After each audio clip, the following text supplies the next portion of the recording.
Right, hello and welcome to my 2022 student desk setup, which is my new desk setup as I've been to IKEA.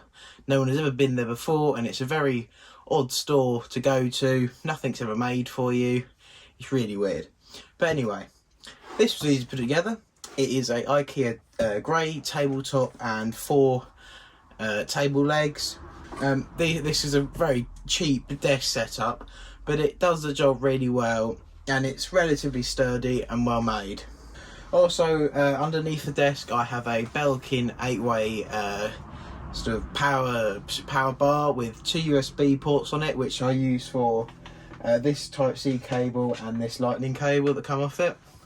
It just makes it slightly easier to cable manage, and it looks quite good under the desk with the cables tied up so they're out the way. Because that is one of my big bugbears. I hate seeing cables.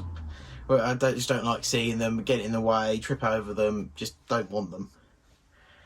And the reason I need the lightning cable is because stuff still uses lightning, unfortunately. But getting onto the powerhouses of this desk setup, and that is the M1 Macbook Air. I've had this about a year now, and it has been phenomenal editing these videos. I shoot in 4K 30 on my iPhone 13 Pro Max, and it edits that with no worries, and it exports in real time. It's 5-minute videos, 5-minute export, which is really useful. Everything on this is amazing. The screen, the keyboard, the trackpad. If you want to know more about that laptop, then see my review I made a couple of weeks ago. To pair with this MacBook Air when I'm sort of at my desk, then it's docked up, I have a AOC 24-inch 1080p 60Hz monitor. It's nothing special. It's not huge, but it does the job for me. Editing the videos just makes it a bit nicer, have a bigger canvas, see more of the timeline, it just makes it a bit nicer. I've also managed to turn that into a one cable solution, sort of. It only uses one cable into the MacBook, as I use a USB-C to DisplayPort cable, and it's also got a USB-C input in the DisplayPort end to pass through power into the laptop, and it's worked much better than I thought it would. It seemed like quite a janky solution at first, but it does work pretty well. I also use the Magic Mouse 2, which is alright. It's not everyone's cup of tea, but it works well with my MacBook. It connected easily, and the scrolling ability is really nice, and the swiping in time just makes it a bit nicer than using the mouse I used to use, which was a Logitech Pebble, which was awful. I also have twinned is this Keychron K6 keyboard, very compact. The function rows and numbers are joined into one, and hence why it's got 2 function keys. And it's really nice. It's still got arrows, which is a bonus. It's LED backlit as well, with different modes, but I just keep it on a static mode because I don't like the lights flickering all the time.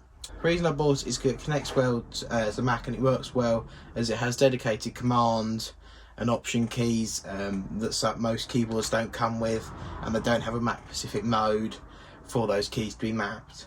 I also have just bought a cheap wrist rest off of Amazon, as it was getting a bit uncomfortable as it's quite a tall keyboard, and this just makes it a bit nicer when sitting for long periods of time, editing videos and writing, doing schoolwork, etc. That's all on top of this cheap mouse mat. It was nothing crazy. It's just what you see in most of my top-down videos, and yeah, it's pretty good. I like using it. It's much nicer than this quite matte and rough finish on the desktop. So it just makes it a bit smoother when navigating around.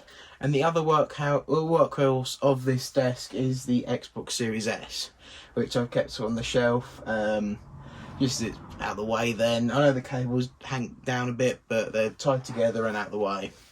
I use this Xbox quite often. I've recently been playing F1 2022, as I've got it quite cheap off the Xbox store.